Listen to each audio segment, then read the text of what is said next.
Boa noite a todos, boa noite a todas. Esperando alguém entrar para receber um feedback, se o áudio está legal, se está tudo bem.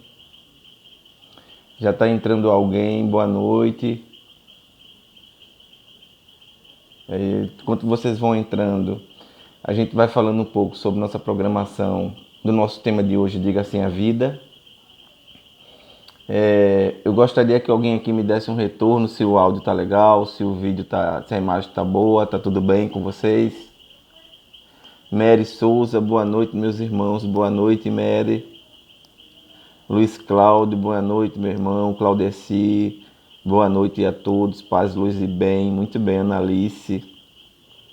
Então, olha, eu fico muito feliz de estar participando mais uma vez desse trabalho com todos vocês, de todos que fazem a Associação Espírita O Caminho da Luz e também de todos que desejam fazer parte desse trabalho.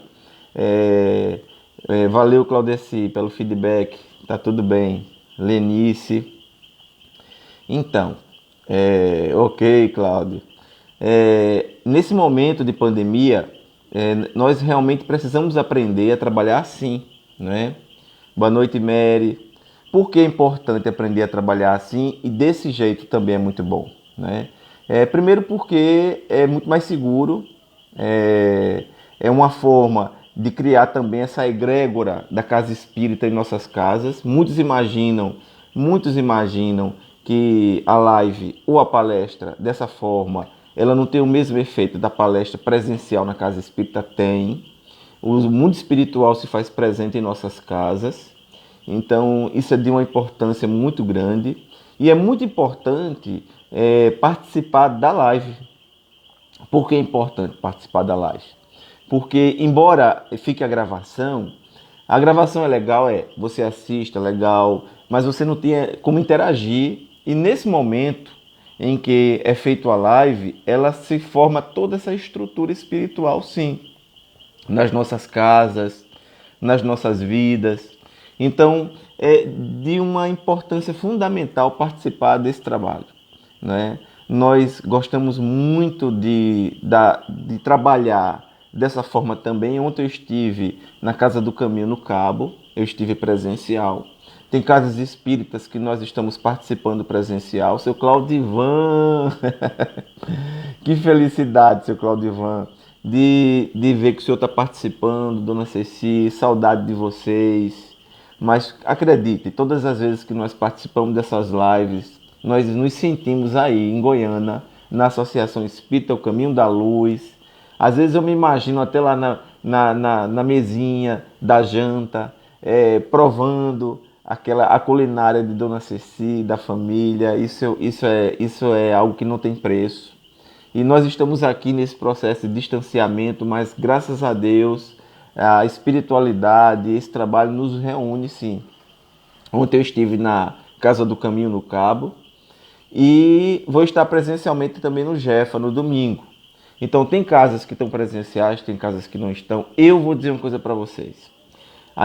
Nesse momento eu acho que a live é a maior segurança, ela nos oferece a oportunidade de estarmos juntos. Agora, existem trabalhos que não podem deixar de existir na casa espírita. Por exemplo, a reunião mediúnica, a desobsessão, o evangelho. Existem trabalhos e tarefas que são importantes ser realizados. Analice, tudo bom, Analice? Olha aqui, é longe dos olhos e perto do coração, sabe as palavras, que é verdade.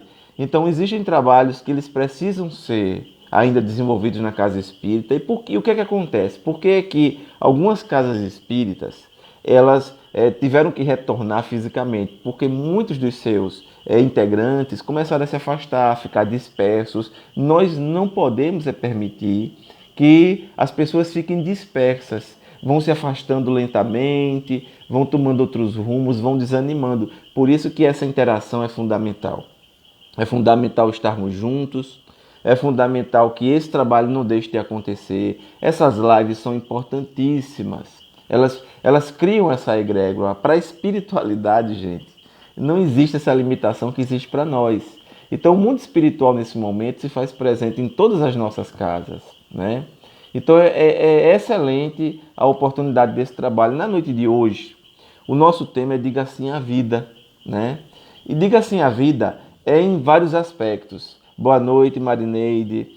Diga Sim à Vida em todos os aspectos. Eu estou dando esses minutos iniciais para as pessoas que vão chegando, para a gente poder conversando, fazendo uma certa preparação para poder adentrar o nosso tema, né? Então nós vamos aqui fazendo essa interaçãozinha, algumas palavras iniciais e daqui a pouquinho a gente pega o embalo no tema. E no nosso tema de hoje eu vou deixar aqui com vocês uma pergunta. Se alguém quiser participar, é só responder da forma que achar melhor. A pergunta é: você já fez ou está fazendo tratamento na casa espírita? É a pergunta que eu deixo para vocês. Você já fez ou está fazendo tratamento na casa espírita? Então, essa é a pergunta. E essa pergunta tem a ver com o nosso tema, tá bom? Então, o que acontece? Nesse momento, nós não precisamos nos limitar, né? Por exemplo, Josué, eu preciso estar presente na casa espírita para o passe ser efetivo. Não precisa. Existe há 2000 anos atrás, uma das passagens mais belas do Evangelho é do centurião romano, que vai em busca de Jesus para que Jesus cure o seu servo que estava em casa, né? E aquele: Norma, boa noite, Norma. Que bom ver você chegando, minha irmã. Então, aquele centurião romano, ele vai em busca de Jesus para que Jesus possa curar o seu servo que se encontrava enfermo em sua casa. Centurião era um militar romano que ele era líder de 100 soldados. Por isso que ele era chamado de centurião, porque ele era a liderança de 100 homens. Então, ele vai em busca de Jesus, sim. E Jesus diz: vamos até a sua casa. E ele diz: Senhor, não precisa que o Senhor vá à minha casa. Uma única palavra sua e eu sei que o meu servo irá se curar. Então, Jesus observa aquele homem e Jesus sabia que ele não precisava ir à casa dele. Mas muitos ainda necessitam desse processo físico, material, dessa presença para sentir que a cura está chegando. E Jesus observa e diz assim: jamais vi tamanha fé em toda Israel. E era de um centurião romano. Ele nem era um hebreu, ele era de Roma. E vejam vocês, que ele vem para Jesus, ele mesmo é quem fala: o Senhor não precisa que adentre a minha casa. A Igreja Católica, ela tem uma frase, o seu Claudivan está colocando aqui: estamos aguardando novas oportunidades de encontros pessoais. Seu Claudivan, com certeza, Deus irá nos permitir. Quando aquele centurião se dirige a Jesus, a Igreja Católica até faz uma tirada muito bonita: Senhor, eu não preciso que entreis em minha morada, mas dizei uma palavra, minha alma será salva. Essa é uma alusão àquela passagem, porque essa é uma passagem de muita fé. Gente, imagina o tamanho da fé daquele homem há 2000 anos. Nós ouvimos a mensagem do Evangelho 2000 anos depois e nós ainda acreditamos que precisamos realmente estar presentes fisicamente para que o tratamento seja efetivo. Nesse momento, os espíritos estão criando alternativas à nossa presença na casa espírita. Então, a nossa presença na casa espírita é importante, vai voltar, mas esse tipo de trabalho não pode mais deixar de existir. Janete, minha irmã querida, boa noite, que felicidade ver você aqui chegando também. Eu fico muito feliz. E o que é que acontece? A espiritualidade, ela sabe que nesse momento você se encontra em casa por uma questão de respeito a você, de respeito aos seus entes queridos, mesmo aqueles entes queridos que já se vacinaram. É uma razão de respeito, sim. Então, você está se cuidando, você está percebendo que esse é um momento diferente de outros momentos que nós já vivemos, não é? Então, eu acredito que já podemos dar início ao nosso trabalho. Eu vou deixar aqui mais uma vez a pergunta para vocês, tá bom? Quem quiser responde. E quem quiser não responde, não se preocupe. Você está fazendo tratamento nesse momento? Você já fez tratamento na casa espírita? Você conhece alguém que já fez tratamento na casa espírita e chegou para você e falou assim: olha, Claudeci, Norma, Janete, Mary, eu fiz um tratamento naquela casa espírita, mas eu ainda não tive resultado do tratamento. Eu não senti que o tratamento foi tão efetivo em mim. Você já ouviu alguém falar assim? Se você já ouviu alguém falar assim, me responde aqui pra gente, que vai fazer parte do nosso trabalho na noite de hoje, tá bom? Nesse momento que nós estamos aqui reunidos, que essa egrégora é formada, o mundo espiritual se faz presente em nossas casas, sim. O mundo espiritual está na sua casa, está na minha casa. Eu sinto a equipe espiritual das nossas casas espíritas em nossas casas. Seu Claudivan colocou aqui, ó, nossa sala de passes funciona nas reuniões mediúnica e evangelho. Isso aí. Esse é o trabalho que precisa continuar. É aquele trabalho com um número menor de trabalhadores, não precisa os frequentadores, as pessoas estarem participando, o tratamento continua, mas a palestra está aqui, a espiritualidade está também aqui. O mundo espiritual está na minha casa, está na casa de vocês, está na casa de cada um de nós. Acredite, confie no que eu estou lhe falando. Eu até coloquei a minha água. Essa é a minha aguinha, sim, ela está aqui para fluidificar. É fundamental você perceber que esse trabalho é uma extensão da sua casa espírita. Então, olha, a Janete colocou aqui, eu tive sucesso no caminho da luz. Então, os tratamentos espirituais. Eu fiz a pergunta para vocês, quem está fazendo, quem já fez, maravilha. Agora eu vou fazer a nova pergunta, que é um endosso. Você conhece pessoas que já fizeram e disseram para você assim, olha, eu não estou sentindo resultado. Por que eu não estou sentindo resultado? Por que o tratamento demora tanto? Porque eu até piorei, alguns falam. Gostaria que vocês me respondessem se você conhece pessoas que já fizeram essa colocação, que nós vamos responder essa pergunta daqui a pouco com o nosso tema, tá bom? Esse é um momento, gente, que nós precisamos aproveitar muito. Eu conheço famílias que elas só puderam se tornar famílias graças ao Covid. Não estou aqui fazendo apologia ao vírus. É um momento que nós não gostaríamos de estar vivendo dessa forma. Eu tenho amigos e amigas que já desencarnaram, outros que já estão para desencarnar. Cláudia se colocou, eu já fiz e não paro de fazer tratamento. Pois é, quando estou trabalhando espiritualmente, estou no tratamento das minhas enfermidades. Muito bem, Claudeci. Se vocês puderem colocar agora, se vocês conhecem alguém que já falou isso para vocês. Olha, eu não tive resultado no meu tratamento, ou então eu esperava que fosse melhor e não foi. Se vocês já ouviram alguém falar assim, me falem aqui, tá bom? Norma colocou, já fiz há 40 anos e graças a Deus me encontrei. Maravilha, Norma, é isso aí. E o que é que eu poderia dizer para vocês? Nesse momento de Covid, eu tenho amigos agora, nesse momento, que estão na UTI. Alguns estão entubados, outros estão só na UTI, outros estão internados, outros desencarnaram. Eu vi ontem uma homenagem linda de Divaldo para Sueli Calda Schubert. Divaldo falou, eu conheci Sueli Calda Schubert, menina quase, jovenzinha na casa espírita. Ele fez uma homenagem lindíssima, não sei se vocês aqui puderam assistir, foi lindo a homenagem que Divaldo fez para Sueli Caldas, que existem trabalhadores que já estão no mundo espiritual se articulando, se organizando para retornar para um mundo de regeneração. E essa regeneração, gente, ela vai fazer parte do nosso trabalho na noite de hoje, tá bom?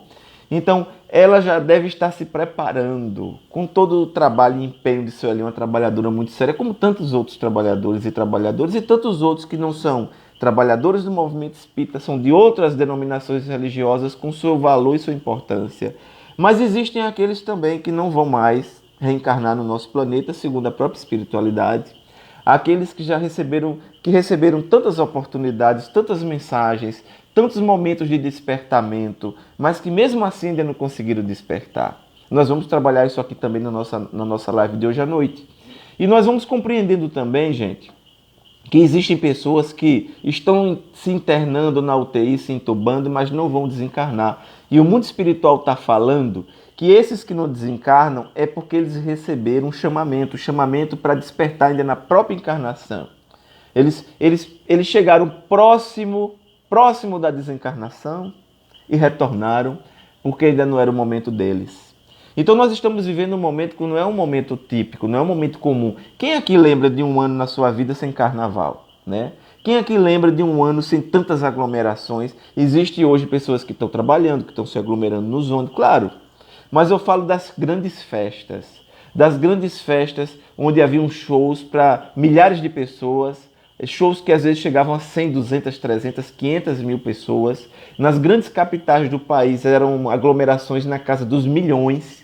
No Galo da Madrugada, no centro do Recife, era mais de 1 milhão de pessoas aglomeradas. E naquele período do Galo da Madrugada, nós temos informações que não são divulgadas pelo Estado para não causar dificuldades ao turismo e a outros processos da festa, que rende muito para o Estado. Mas são muitos estupros, muita violência, muito uso de drogas legais e drogas ilegais, empresas de bebidas alcoólicas patrocinando esses eventos, gastando fortunas milionárias, né? Hoje, essas empresas elas destinaram parte do álcool para produzir álcool em gel, não mais para produzir o álcool etílico para bebida alcoólica, porque não está havendo a mesma estrutura, a mesma quantidade de vendas que existiu no passado, né? E aí isso é uma busca de uma adaptação. Muitos artistas estão fazendo campanhas nas redes sociais para pedir dinheiro e ajuda. Outros artistas estão vendendo bolo, torta. E aí vejam vocês, eu conheço famílias, gente. Isso que eu vou falar para vocês é o seguinte, eu conheço famílias que se conheceram com o Covid. Como se conheceram? Porque antes do Covid, os pais viviam na rua, trabalhando, viajando, no clube social, no clube de serviço, fazendo isso, fazendo aquilo. E Claudivan botou aqui, ó, com certeza serão degradados para outras regiões do mundo, por exemplo, no mundo primitivo. É isso mesmo, Claudivan.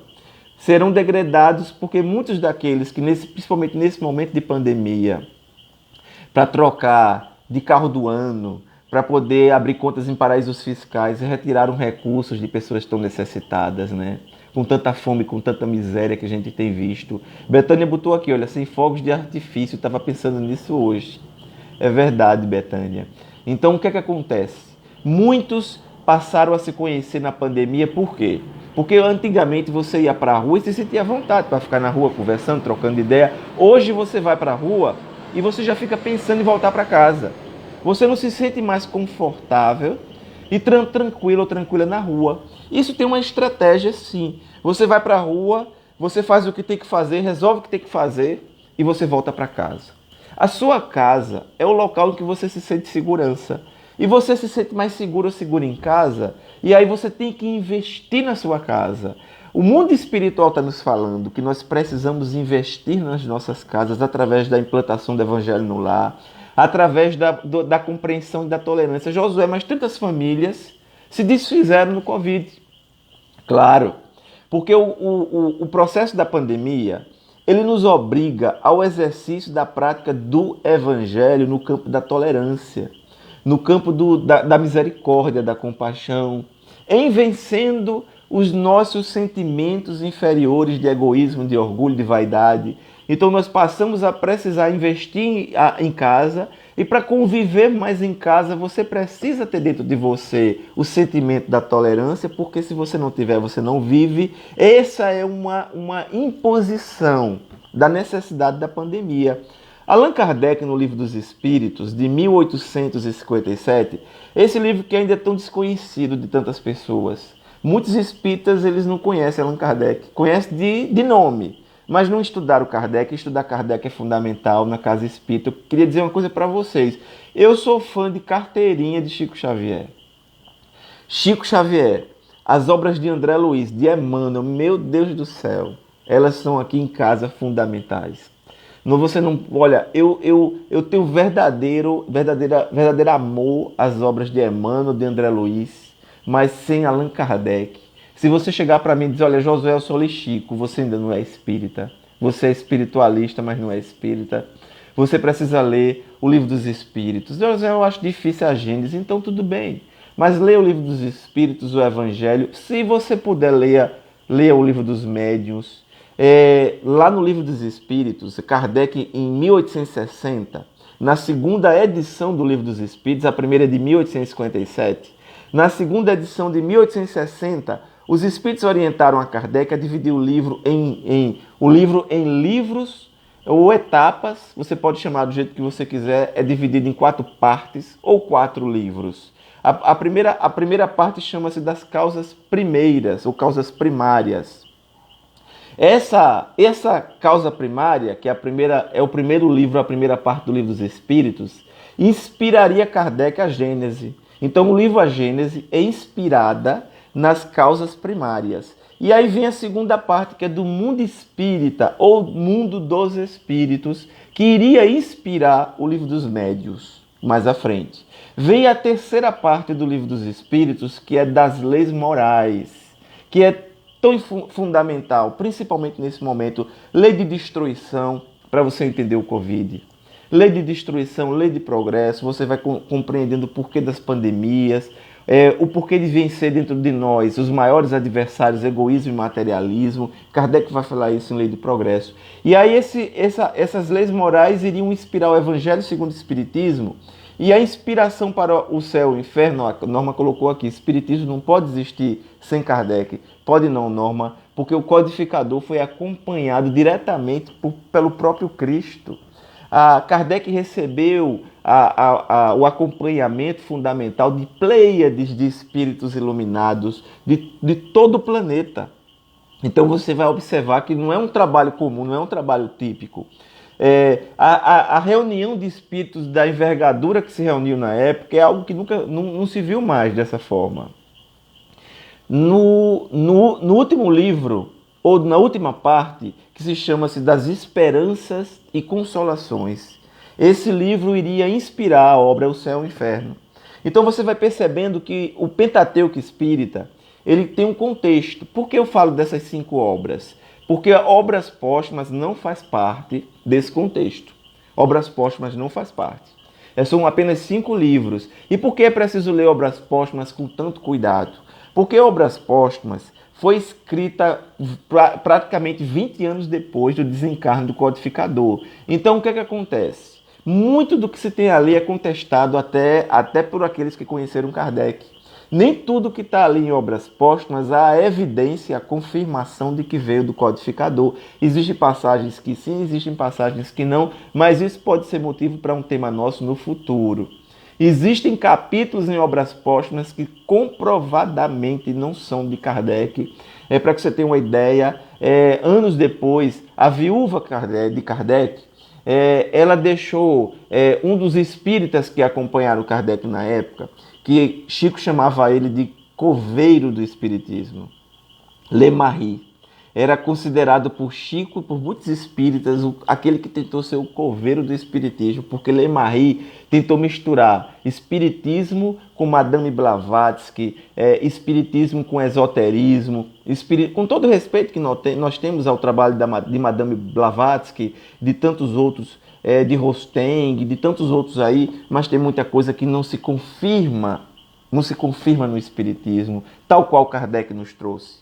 Então, nós precisamos observar isso tudo com muito cuidado. Tem muita obra aí que se diz obra mediúnica, que eu vou dizer para vocês, é melhor ler Harry Potter e ler ficção.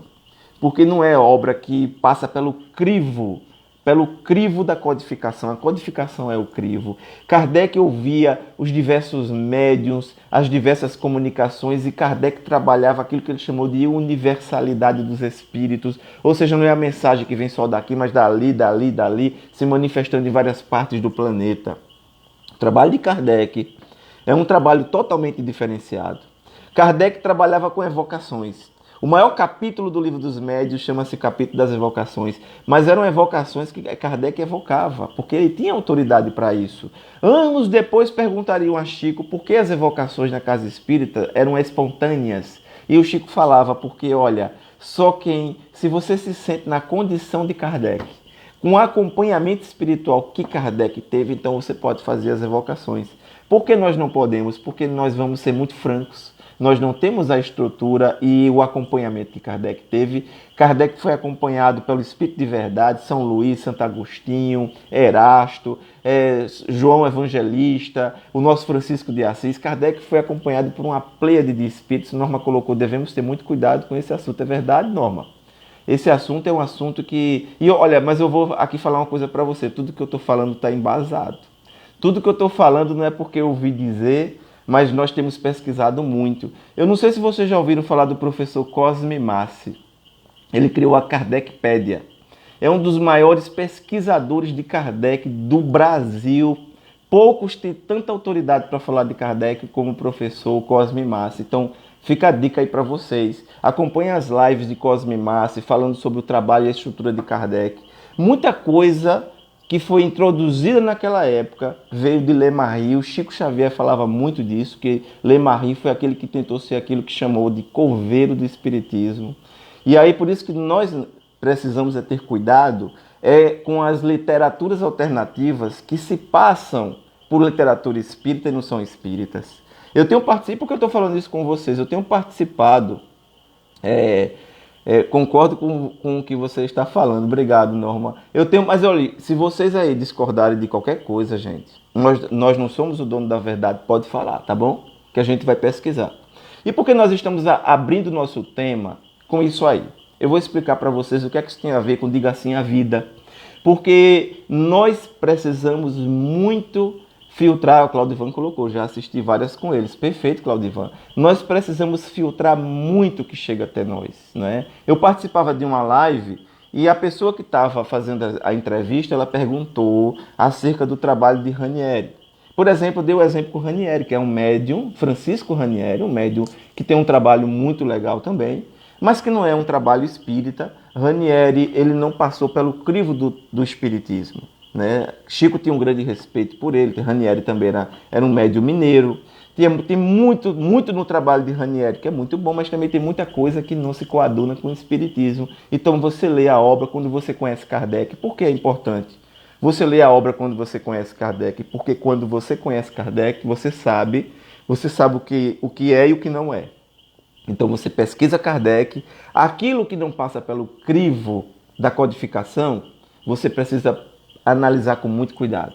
Nós não estamos aqui desmerecendo nenhuma outra doutrina religiosa, mas existem religiões que, por exemplo, na abordagem que nós vamos fazer agora, nós até podemos compreender nossos irmãos e irmãs fazerem essa abordagem, mas nós não temos o direito de pensar dessa forma. E por que eu falo isso para vocês? Porque nós temos recebido muita intuição e muito da espiritualidade nos convidando a trabalhar esse tema Diga Sim à Vida, principalmente pelo momento que nós estamos vivendo. Um momento em que muitas pessoas na casa espírita falam assim, olha, eu fiz um tratamento na casa espírita, eu estou fazendo um tratamento na casa espírita e eu não estou sentindo o resultado do tratamento. Às vezes as pessoas perguntam, por que eu não estou sentindo o resultado do tratamento? Basta você conversar 30 minutos com o nosso irmão ou a irmã e você vai perceber porque não está recebendo o tratamento como deveria receber. Porque muitas vezes nós alimentamos em nossos corações sentimentos que não coadunam com o que o Evangelho de Jesus nos traz. O Evangelho de Jesus é a obra de maior perfeição que nós conhecemos, no sentido de ser a bússola e a referência de nossas vidas. E aí, nesse momento em que nós estamos nas nossas casas, Claudivan colocou aqui, várias palestras, eu entendi, Claudivan. E nesse momento que nós estamos aqui, em nossas casas, que são extensões da casa espírita, é a nossa casa hoje que nós, como falamos no início, nós recebemos o convite para estarmos aqui, porque você não se sente mais à vontade na rua, como você se sentia antes, você precisa estar em casa. E se você precisa estar mais em casa, você precisa investir mais na sua casa. Vocês concordam comigo? E em que eu falo de investimento? É só em conforto? Não. Conforto é importante? É importante. Se você puder, tenha conforto, mas se você não puder, você compreenda que o que você precisa fazer na sua casa é torná-la mais agradável espiritualmente. Criar uma ambiência espiritual. O mundo espiritual está presente nas nossas casas. Os espíritos amigos da Associação Espírita O Caminho da Luz se fazem presentes em nossas casas, mas eles gostariam de se fazer presentes em nossos corações. Em nossos corações, porque às vezes eles não conseguem envolver-nos em nossos corações, porque nós ainda alimentamos dentro de nossos corações intolerâncias. Nós precisamos aprender a reconhecer isso. Eu quero fazer aqui um reconhecimento para vocês. Quando eu comecei na doutrina espírita, aos 18 anos, eu tenho 52. Eu estou com 5.2. Então eu comecei aos 18, já faz um tempinho, não é? Eu comecei aos 18 anos. Quando eu cheguei na casa espírita, eu era machista, eu era homofóbico. Então existia dentro de mim intolerância. Hoje eu não tenho. eu confesso aqui para vocês que com o passar dos anos, isso não é instantâneo, nós vamos aprendendo dentro do contexto do Evangelho a nos desarmar. Então, vamos nos desarmando, porque Jesus falou assim, amai-vos uns com os outros. Jesus não disse armai-vos uns contra os outros. Às vezes parece que nós achamos que Jesus falou armai-vos uns contra os outros. Hoje, eu falo aqui para vocês, graças ao conhecimento espírita, porque esse é o objetivo do espiritismo, gente. O objetivo do espiritismo não é você conhecer só para saber, é você conhecer para ser. Porque se você só conhece para saber, então o espiritismo ainda não chegou no seu coração, na sua alma. Você precisa conhecer para ser, é saber e ser, é colocar em prática os ensinamentos. As pessoas que viveram com Kardec falam que Kardec viveu o espiritismo do jeito que ele ensinou. Kardec vivenciou o evangelho da sua forma mais plena, mas até ele conhecer o espiritismo e até ele saber a missão e o compromisso que ele tinha, ele era alguém que tinha dentro de si vários sentimentos e valores, mas esses valores se acentuaram muito com o espiritismo. E eu falo isso para vocês, eu não tenho vergonha não. Aos meus 18 anos, eu tinha ideias belicosas, eu era machista, eu era homofóbico, nem a expressão se usava na época, mas eu era. Mas quando eu conheci o espiritismo, eu passei a entender que não posso ser machista, eu não posso ser homofóbico, eu não posso ser intolerante. Eu não posso ser a favor da violência, do extermínio de irmãos e de irmãs. Nós não podemos. Nós vamos aprendendo. É esse o objetivo da doutrina espírita. Por exemplo, e eu começo por isso, uma das grandes campanhas que a espiritualidade faz é trabalhar em nossas almas a ideia de que nós não podemos jamais ser favoráveis ao aborto. Nós não podemos, o aborto ele não pode ser uma regra, ele precisa ser uma exceção. E essa exceção existe, está lá no Livro dos Espíritos. Os casos da exceção para o aborto. Mas nós não podemos permitir que o aborto se torne uma regra. E aí nós não podemos permitir apenas criando leis e impedimentos, isso não funciona. Principalmente no nosso país, o que funciona é a conscientização. Jesus nos falou, deixai vir a mim as criancinhas. E não as impeçais.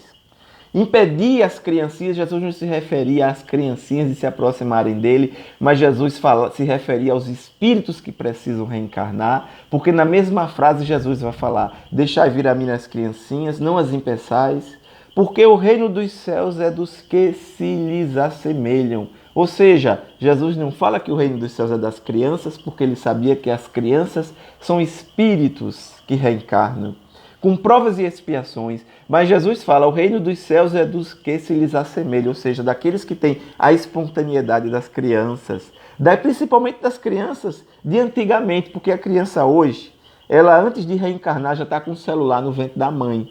E eu falo isso aqui para vocês brincando, mas também isso é importante, porque são espíritos que estão chegando, que vão aprender a lidar com essa tecnologia melhor do que nós, mas que precisam do nosso acompanhamento a nível de espiritualidade. Então, quando Jesus fala da necessidade dos espíritos reencarnarem, deixai vir a mim, porque para ir até Jesus, para ascender espiritualmente, para evoluir, para crescer, para progredir, muitos não entendem essa passagem.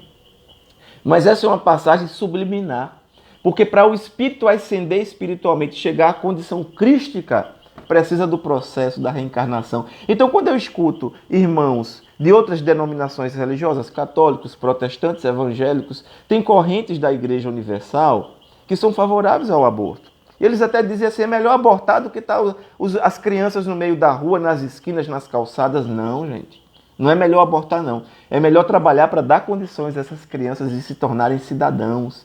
Mas que se porventura, mesmo assim num país como o nosso, tão desigual, ainda não estivermos nessa condição, é preferível que reencarne, porque são provas e expiações a cumprir. A nós não cabe julgar as provas e expiações, a nós cabe ajudar.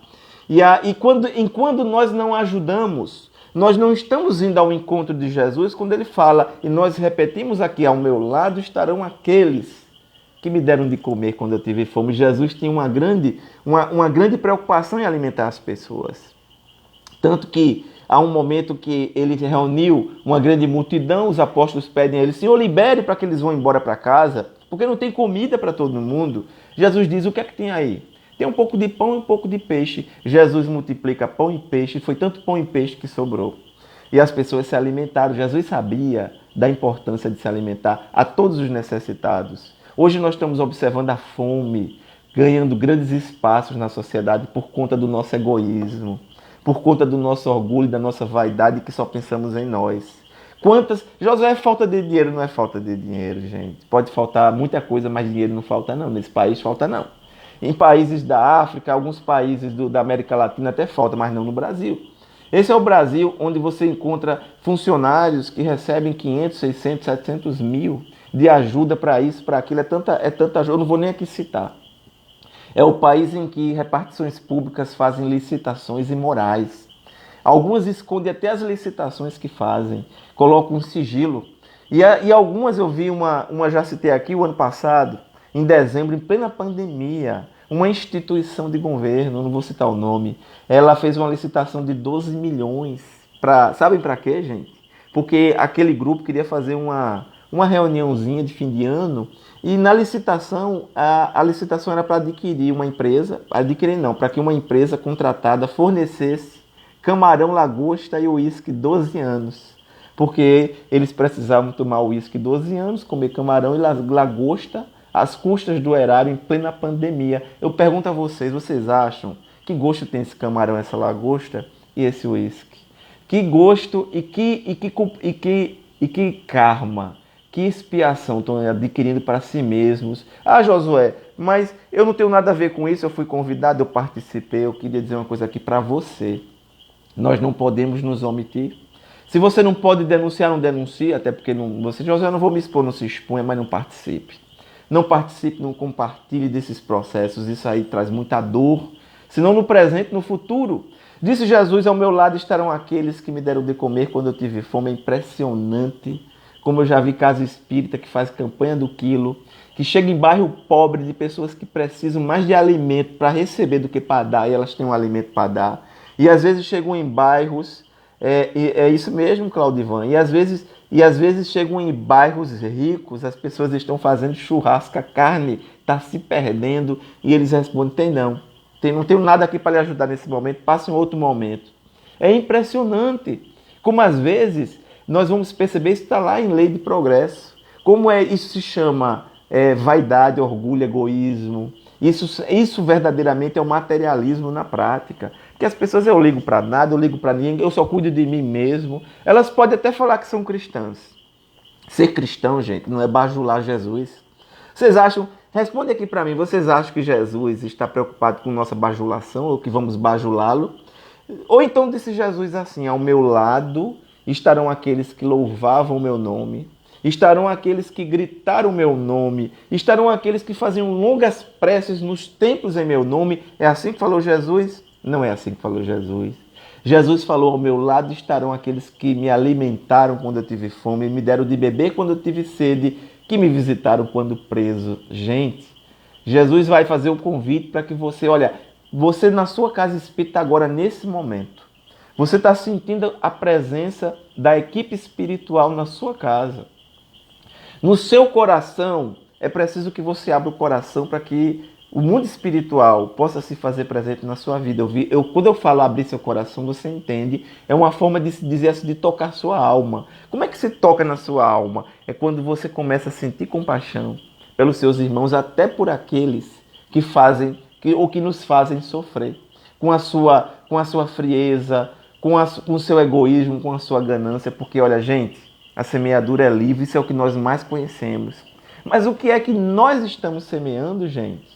Porque na parábola, existe uma parábola no Evangelho em que Jesus diz assim, que um lavrador semeou o trigo. E por que semeou o trigo? Porque o trigo dá trigo, o trigo alimenta. E aí Jesus está falando do alimento da alma, não é o alimento físico, mas é uma comparação que ele fazia. À noite veio o inimigo e semeou o joio. E o inimigo não foi o inimigo que veio de fora, Jesus dá o exemplo para o inimigo que semeou o joio. Você pode dizer que é o inimigo, o adversário, mas esse inimigo está aí dentro de você agora. Esse inimigo que está dizendo assim, meu Deus do céu, o que é que eu estou fazendo aqui participando desse trabalho? Meu Deus do céu, eu não concordo com isso, não tem problema, você pode discordar. Pode escrever aqui, Josué, eu discordo, e diga o ponto que a gente vai trabalhar. Agora, o que nós estamos falando é que os verdadeiros inimigos do homem, eles se encontram dentro do próprio homem, dentro de nós. Lembra como eu falei para vocês, eu me usei como exemplo, porque é verdade.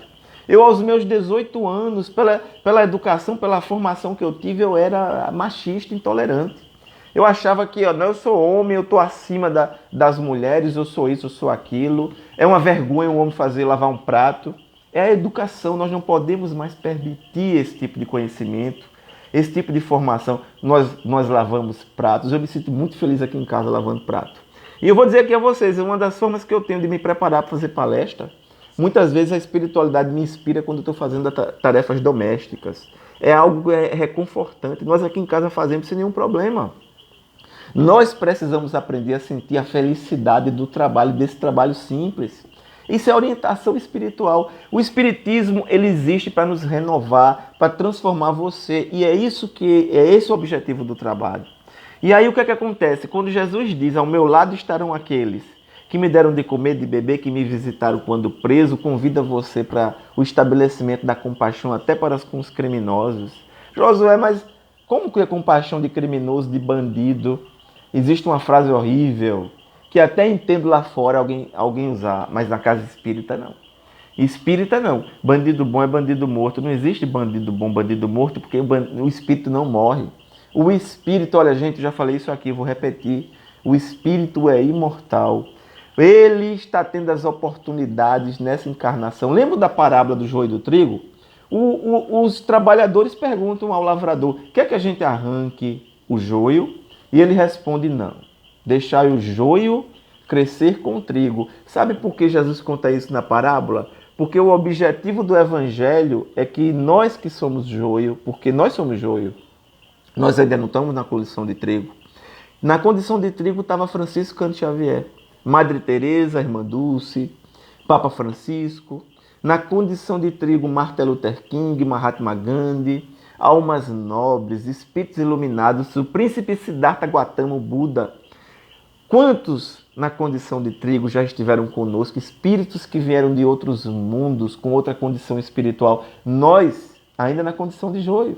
Porque dentro de nós ainda existe e habita sentimentos inferiores. Isso não é problema, gente. Isso não é problema. Problema é não reconhecer. Problema é achar que isso é normal e que esses sentimentos, não, eu sou feliz dentro do meu egoísmo. Disse Jesus, bem-aventurados os pobres de espírito. Pobres de espírito na linguagem da época é pobre de vaidade, de orgulho, de egoísmo, de ganância. Essa é a linguagem, é o entendimento de pobres de espírito no Evangelho. Então, quando Jesus nos convida e nos diz, estive preso e foste me visitar, não é visitar, olhar, dar tchau e ir embora. É a perspectiva do trabalho de regeneração, de transformação. Quantas pessoas... a Cláudia Ivan colocou aqui, eu também faço. Diariamente lavo louça, coloco roupa no varal. Dona Ceci adora, eu tenho certeza disso. E eu tenho certeza que o Senhor se sente forte e feliz fazendo tudo isso aí. E agradecendo a Deus, porque lavar louça é maravilhoso, significa que havia alimento na louça. Quantos não gostariam de lavar a louça, mas não ter tanto alimento para lavar a louça? Então, é agradecer a Deus por tudo isso aí. Esse é um dos segredos da vida, é a simplicidade das coisas. Então, quando Jesus diz, olha, estive preso e foste me visitar, é porque a nossa mensagem, a nossa live, o nosso trabalho de conscientização, o convite que Jesus faz para mim, para você, meu irmão. Mas para você fazer esse trabalho, esse convite, primeiro você precisa se permitir reconhecer a necessidade que nós temos de nos melhorar, de nos transformar. Por isso que quando Jesus diz, estive preso e foste me visitar, não é visitar, somente olhar, dar um tchau e ir embora, mas é falando assim, olha, se você foi visitar, é porque você foi para trabalhar, para se renovar, para ensinar alguém. Esse alguém pode aprender direto ou indiretamente, através de um trabalho, através de um serviço, através do respeito. Mas, Josué, são tantos criminosos pobres, e tantos criminosos que a justiça humana não chega nem perto. Não chega perto, até pede desculpa quando chega. Eu vi recentemente o caso de eu não vou citar aqui, de uma família que fraudou milhões e a polícia foi lá, mas pediram até licença para entrar. O patriarca perguntou, tem alguma ordem de prisão para mim? Tem não, doutor, tem nada. Mas quando é no pobre, invade, mata, extermina. Não precisa de mandado judicial, não precisa de nada. E aí eu pergunto a vocês, é triste ver espírita comemorando. Mataram 25, foi 25 bandidos, nem sabe quem são. E já vai julgando que é bandido. Podia estar seu filho ali. Podia estar seu filho, seu irmão, seu pai, sua mãe. Alguém que você foi muito importante, alguém muito querido seu de outras encarnações. Poderia estar ali também. José, você tem a Orquestra dos Grilos como fiel escudeiro. É verdade, Norma. Eu sinto até falta desses grilos. Eles não falham, viu? Eu digo que a beleza da natureza não me incomoda. Eu amo esses grilos cantando. É grilo, é rã, é sapo. Eu moro num lugar meio assim, meio... Não é que ele seja... É uma rua que não é calçamentada. Então ainda tem isso aí. Isso é uma coisa que eu gosto. Toda noite eu escuto esse cântico que eu acho bonito. De dia, os pássaros. À noite, os grilos e as rãs. É uma maravilha. E você, minha irmã, sempre lembrando, eu gosto disso, viu? Você é atenta. Então, o que é que acontece? Nós vamos lembrando que a perspectiva do Evangelho de Jesus não é que você diga, Josué, eu não sou a favor dessas mortes, mas eu até entendo porque mataram. Esse é o processo.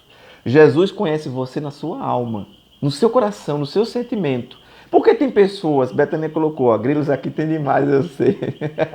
Olha, por que é que as pessoas dizem, Josué, eu faço tratamento, não estou sentindo o resultado do tratamento? É claro. Como é que você vai sentir se dentro do seu coração ainda você dá espaço para intolerância, para sentimentos inferiores? Como é que você se regozija de saber que muitos morreram? E muitos que eram pessoas que não eram trabalhadores. E na hora, olha, as pessoas dizem, nós participamos de um debate. Eu vou contar isso aqui para vocês. Se alguém puder aqui me falar, eu vou perguntar a Claudeci, me diga quantos minutos eu ainda tenho, porque eu não tenho, aqui eu estou sem relógio, eu não consigo ver a hora.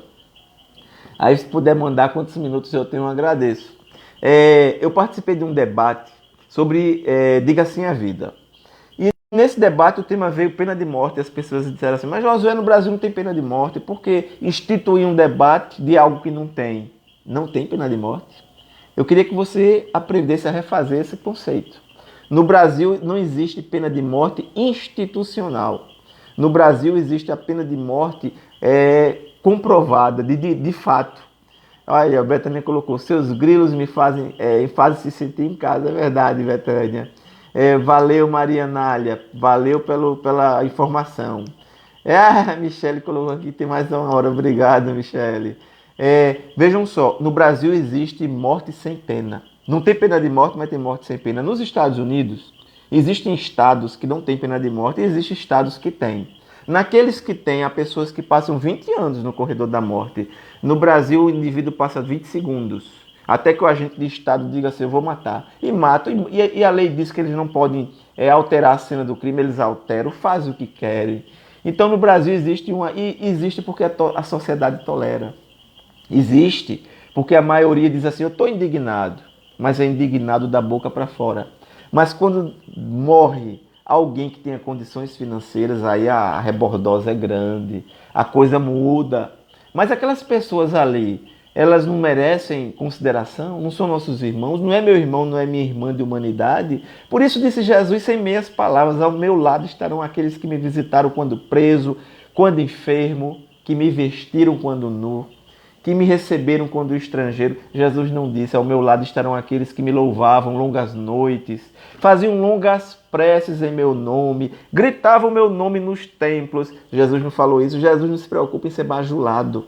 Às vezes nós achamos que Jesus precisa ser bajulado, Senhor, mas como eu louvei o teu nome. Jesus pouco está se importando se você louvou o nome dele da boca para fora.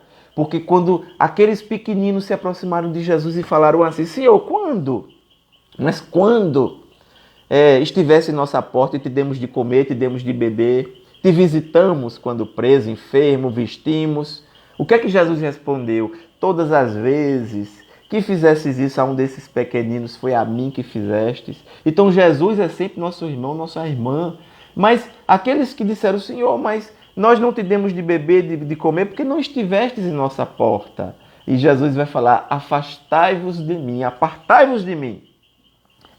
É uma figura de linguagem para fortalecer a mensagem de que todas as vezes que deixastes de alimentar, de dar água, de visitar quando preso, enfermo, vestir, foi a mim que fizestes. Então, veja que mensagem linda de Jesus. Essa mensagem de Jesus é uma coisa subliminar. Deveria estar nas portas de nossas casas.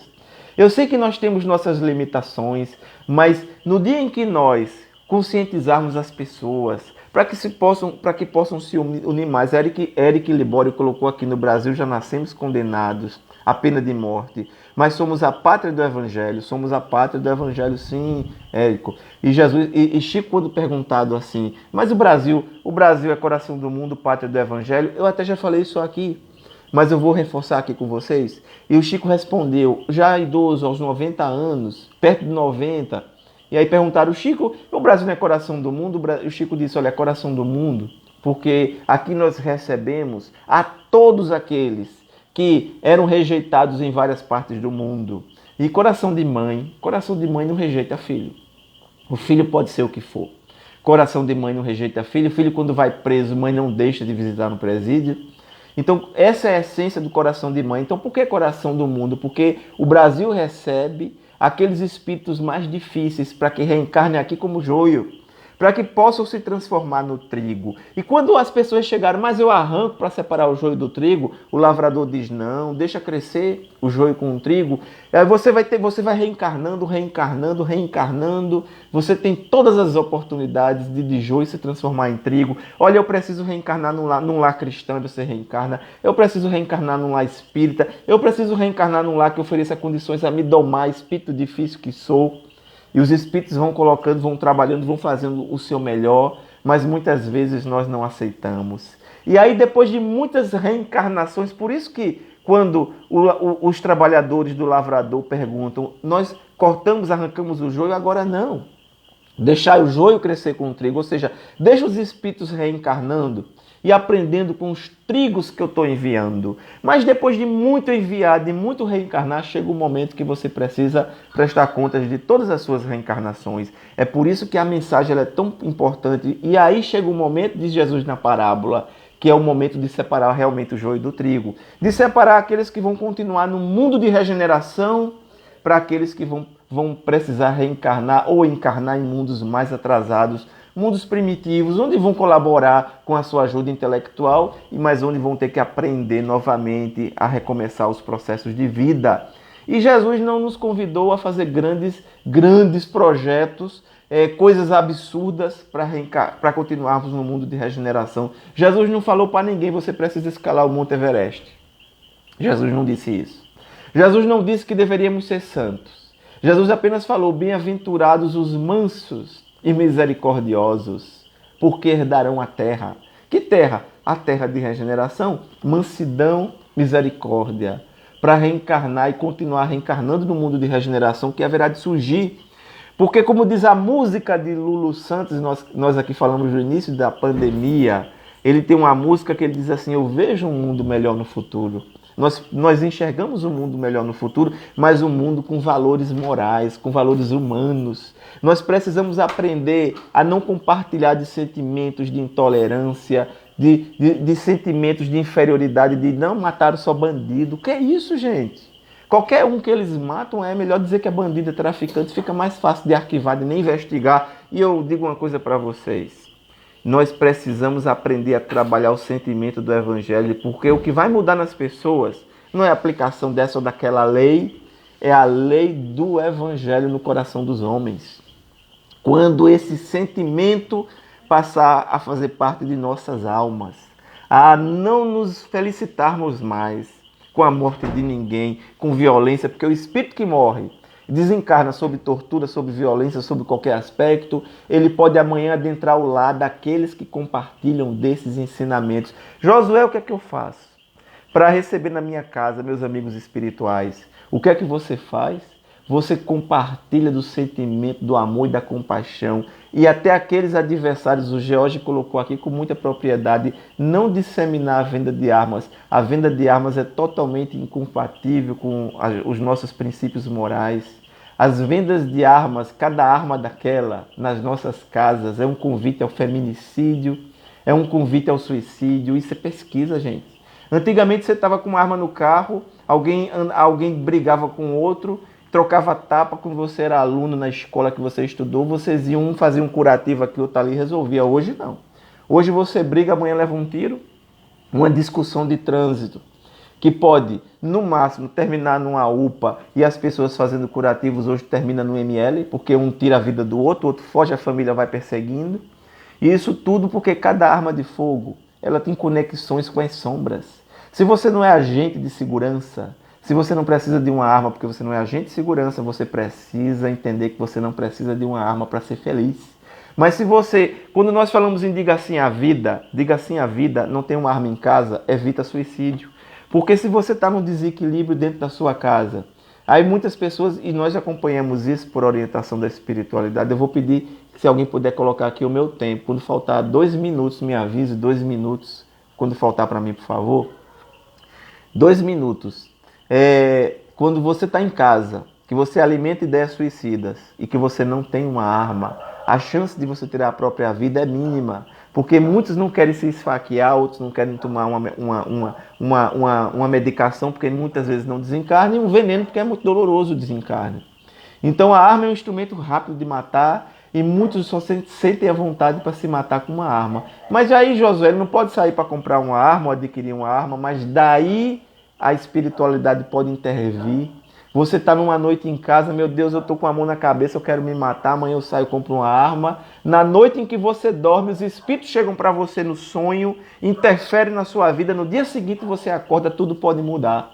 Tudo pode mudar aos 45 minutos do segundo tempo, tudo, e nos minutos dos acréscimos tudo muda, e o jogo se inverte, e você diz, meu Deus, por que eu pensei em tirar a minha vida? Mas se você tiver arma no momento, você pode tirar.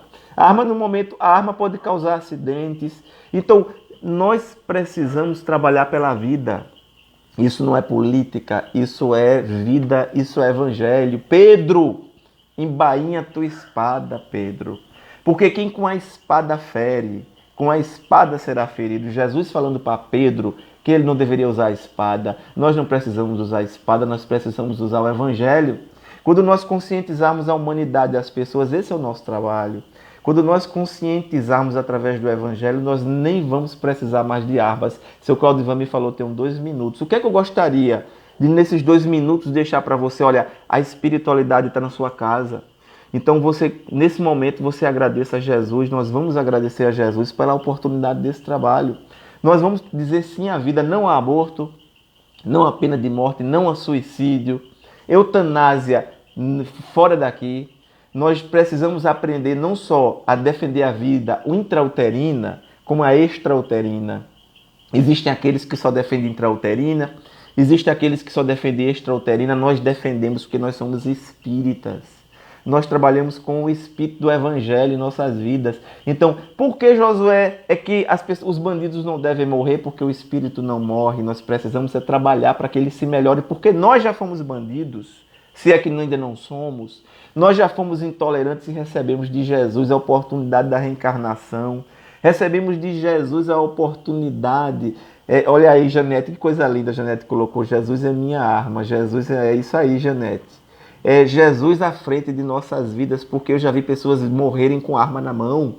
E nós precisamos entender que quando não é a hora, e eu tenho um amigo que ele me disse, ele é policial, e ele é muito evangelho, ele disse, Josué, eu corri, estava perseguindo um criminoso, quando eu dobro a rua, ele estava com uma arma de frente para mim, e eu fiquei parado, porque eu fiquei estatelado, ele puxou o gatilho e a arma não disparou, ele puxou outra vez, ela não disparou, aí ele correu e jogou a arma, e eu peguei a arma. E eu achei tão impressionante, ele disse que nem correu atrás mais do criminoso, ele pegou aquela arma, e ele ficou tremendo, e ele disse que puxou o gatilho e ela disparou na terceira vez. Ela não disparou nele, mas disparou na terceira vez que pulou a bala, só falhou nas vezes em que o criminoso puxou para ele. Não era o momento dele. Eu disse, vejam como o evangelho que nos protege é o evangelho, meus irmãos, minhas irmãs. A nossa prece nesse momento é pedir a Jesus que os espíritos que se encontram em nossas casas sejam abençoados, seja a condição que eles estiverem. Não diga assim, saia da minha casa os espíritos que me prejudicam, que me querem o mal. Diga assim, amigos espirituais e aqueles que ainda não compartilham comigo, venham compartilhar da minha mesa, venham experimentar a importância do Evangelho, venham me ensinar, venham colaborar com nossas encarnações.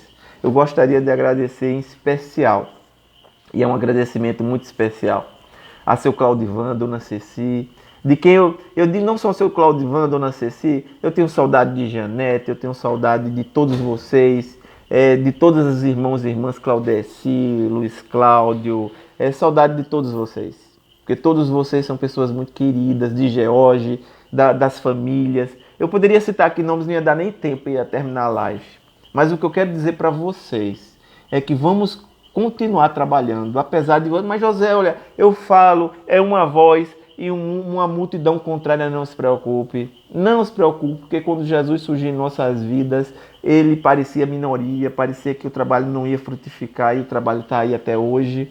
E o Evangelho de Jesus é a maior referência de vida que esse planeta tem. Muita paz para todos, que as bênçãos do Evangelho se façam presentes em todas as nossas vidas e que possamos herdar no futuro um mundo de regeneração com as bem-aventuranças, bem-aventurados os mansos e misericordiosos, porque herdarão a terra. Muita paz e muita gratidão a todos, a Sérgio, a Marineide, a Mary, a todos. Jesus os ilumine sempre. Até a próxima.